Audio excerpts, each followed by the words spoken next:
our enemy. Nobody else is really coming against us but we ourselves. And the enemy, I told you, only have 6 inches. He has 6 inches of warfare plateau to fight on. This is it. He has no other place he can wage a war, no other place he can take down an individual, a human on this planet, lest he do it with the 6 inches between the right and the left ear.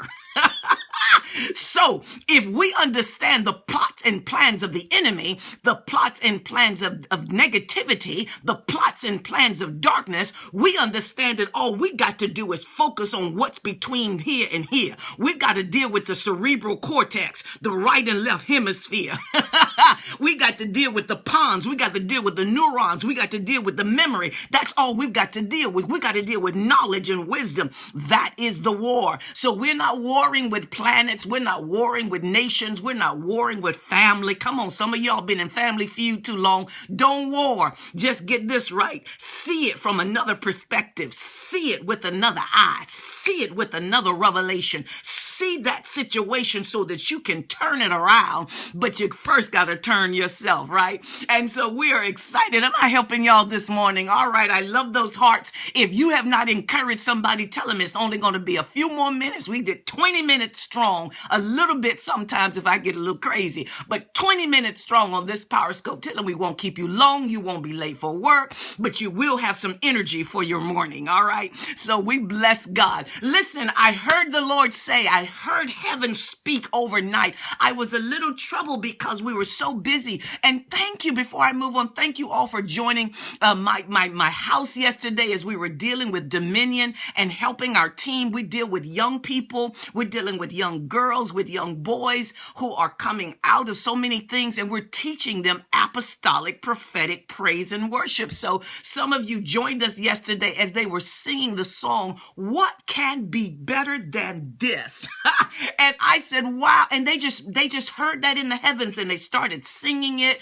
And then they went into this whole, it was a neo sound, a really classic piece with the blood, but they brought in their own movements, their own sound. So I bless you all for with us for our Power Sunday song we were singing. I just wanted you to hear them over the weekend and just get a feel for what Dr. Yolanda does on the weekends. That's help people really move into very stealth movement and power through apostolic prophetic dimensions, that we are not just doing church. I tell them this is not a church. This is a training center. This is an incubator. This is where we're raising young people, raising new generations so that they can understand that we have power to rule in 7 mountains. And let me just say that to you before we move into, we have 7 mountains to conquer. 7 mountains to invade, 7 mountains to penetrate, 7 mountains. What are these 7 mountains? Family. Numero uno, family. We need to invade family systems that are corrupt, that are dysfunctional, that are in pain, that are hurting. If you got anything for families, this is your season to penetrate with new ideas, with new revelation, with new love dimensions, with new compassion and new mercies. All right. We are invading religion. Religion is our enemy. It is not the true thing. So we're invading, we're penetrating, we're changing systems, we're raising levels of understanding, we're penetrating kingdom leadership. We're teaching folk about what real kingdom is about, what real Christos is about. We're doing that in government. We're doing that in media. We're doing that in education. We're doing that in arts and entertainment. We are doing it on 7 mountains, baby. So if you've got any ideas, any stealth for what to do different than we have done, then welcome to the 7 mountains. All right.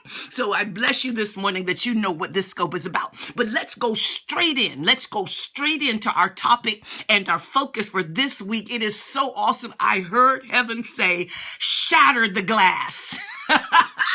Shatter the glass. And I was like, ooh, what does that mean, Papa? What does shatter the glass? And he just began to download to me that you and I must shatter the glass, the ceilings, the instruments, the objects in our life that need to be broken. There are some things that need to be shattered. There are some things that need to be just all over, shards all over the ground. And you have the voice to do it, because what we understand is that those that shatter the glass have the pitch and the sound, the stealth and the frequency to break an object that is contained in itself. And the Lord said that there are some things that you and I are contending with that need to be shattered. Come on. There are some things that need to be broken up. They need to be broken apart. They've been sitting in our presence too long, sitting in our ministries too long, sitting in our marketplace businesses too long, sitting in our families too long. There are glass structures that say, I'll never move. I won't move till your voice speaks to me. I won't move till you say the right thing to raise the pitch that is my pitch. And when you match your pitch to the pitch of that thing and your voice and your volume raises to match it, oh, my tie. Y'all gonna start me. When you match the frequency, sound, and level, and you can go in to that thing with the same thing it's packing, then you can shatter it. So this week, we're going to find the frequency of the things that's been sitting in our midst, looking invisible, looking like it's not doing anything, but it's taking up space and it's taking from us something that's keeping us from moving forward. And God said that we will not move forward until we shatter the glass. Oh my God. We're going to have new vocal levels this week, new vocal abilities, new vocal sound, new vocal pitch. You and I are going to learn that. We're going to learn what does it take to shatter the glass, to shatter the object, to shatter the instrument that is in the midst of me. I got to amplify some things. Come on, say amplify. Hashtag amplify my voice. That's what we're going to do. Hashtag amplify my voice. And once we begin to learn how to amplify our voices, ladies and gentlemen, boys and girls, I don't care if you're going to elementary school this morning, or you're going to college, or you're going to the highest level at downtown, wherever you are, Central Business District. I don't care what age or gender you are, what color or what nation you herald from, what is your country, what is your derivation. You have the ability, God gave it to you, to amplify your voice and deal with the things that have been hindering you from movement, hindering you from progress, hindering you from getting to your destination and reaching your destiny. And I'm not talking about in a life to come. I'm not talking about some esoteric place in the future. I'm talking about right here and right now. Right here and right now. You and I have the ability to do that. All right, come on, let's deal with them. Amplify my voice. Come on, I'm getting ready. Hashtag amplify my voice. Now, what I learned as I was listening and praying and just really communing with the Lord about this, I call him Papa. So I was communing with Papa God. I was like, Papa, well then what do we do? What is the example? Give me biblical insight that I can help your people. And he said, well, the one that I want you to really amplify is Gideon. Oh my God. He said, Gideon shattered the glass. Gideon was a glass shatterer.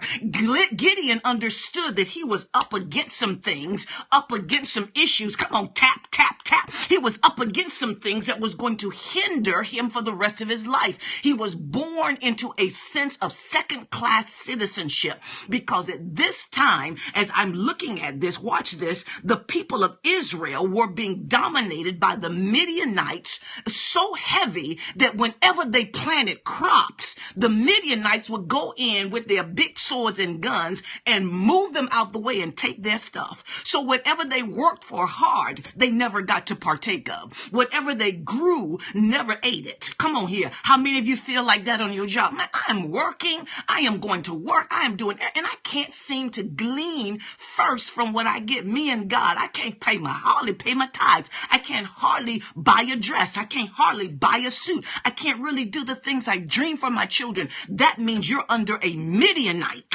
Come on here. A Midianite is in the midst of you, and it is time for you to be like Gideon. It's time for you to assess your situation and say, wow, we are down for the count. It ain't no matter what I do in my own natural self, I cannot prevail against this object, against this force, against these enemies. And so what Gideon does is he understands that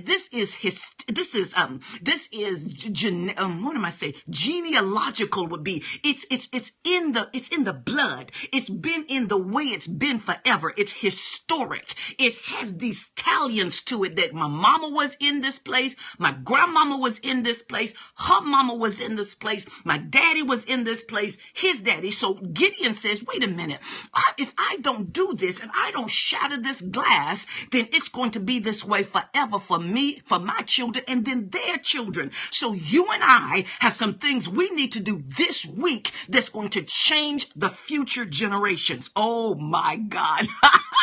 It's going to shift and shatter. Say that. Shift and shatter. It's going to shift and shatter future generations because we are like Gideon. We are up against some things that look like we'll never be able to prevail. We are up against some things that look like we'll never be able to take it down. But God said, don't fight it like that. Shatter the glass by amplifying your voice, by clarifying your understanding that God is with me. And if God be for me, who can be against me? Now, like Gideon, many of us know that God is. He understands that God was. He understood that there was a time when God was doing great things. Listen to this verse. It says, one time when the people of Israel, I'm reading from, oh Lord, where am I reading? Judges chapter 6. Judges chapter 6, verse 7 through 10. And it says this, one time when the people of Israel had cried out to God because of the Midians, God sent them a prophet with this message.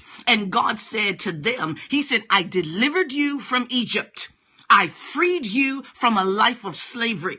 I rescued you from Egypt's brutality and from them and every oppressor. I pushed them out of your way and gave you their land, he says. He says, but now you have persisted to not move at my instructions. You have persisted to not be afraid of their gods. You have bowed and you have obeyed the glass, the object, the invisible thing, and you have not succumbed and come under my protection, he says to them. But you didn't listen to me. He said, but I'm going to raise up somebody. I'm going to raise up somebody in your family who's going to bring back the glory of the past. And I want to say that to you as I'm getting into my close today. I am saying to you that what God is saying is that there are some things, some Midianites that are in the midst of your family, your business, your ministry, some things that have been just grueling. But God says, remember what I've done in the past. Remember how I have taken you through the land of Egypt. Remember, I have delivered you from the oppressor. Remember how I have broke you out and broken you through the brutality. He says, but this Midianite is not like them. He says, this one I'm not fighting for you. Oh, Lord. This one I'm not fighting for you. I'm not going to be your deliverer. I'm going to raise up a Gideon in the midst of Midian. I'm going to raise up a Gideon in the midst of Midian, and I am going to make you, like I did Gideon, a glass shatterer. You are going to break the glass and you're going to shatter it everywhere. Why? Because you understand that God is with you. I want to motivate you this morning. I want to encourage you that this week we are going to raise frequency, amplify voice, move into pitch, move into projection. We are going to lift our voices. Your voice will no longer be small. Your voice will no longer be tiny. You will not be silent because this is your greatest hour and your only artillery is in your vocal cords. You have to open your mouth. You got to speak back to Midian. Midian needs a mouth. It's the only weapon. And that's what Gideon did. Gideon had the force of sound, 300 decibels of sound. 300 men that fought with him, that raised the sound of triumph, that raised the sound of victory. And so we're going to be together, all of us on this scope, all of us are going to raise our voice this week and move into it with stealth and power. And the Midianites going to be scared. They're going to be saying, wow, what is that sound that's coming out of that power scope? What is that sound? You all already doing it. What is that sound that's coming out of this people that we have oppressed, that we have depressed, that we have suppressed? But baby, they didn't know. God been talking. He's been talking from heaven, and he's been giving us the instruction and the insight and the inspiration to take down Midian. So I want to bless you this morning. I want to release you, prophesy over you that you will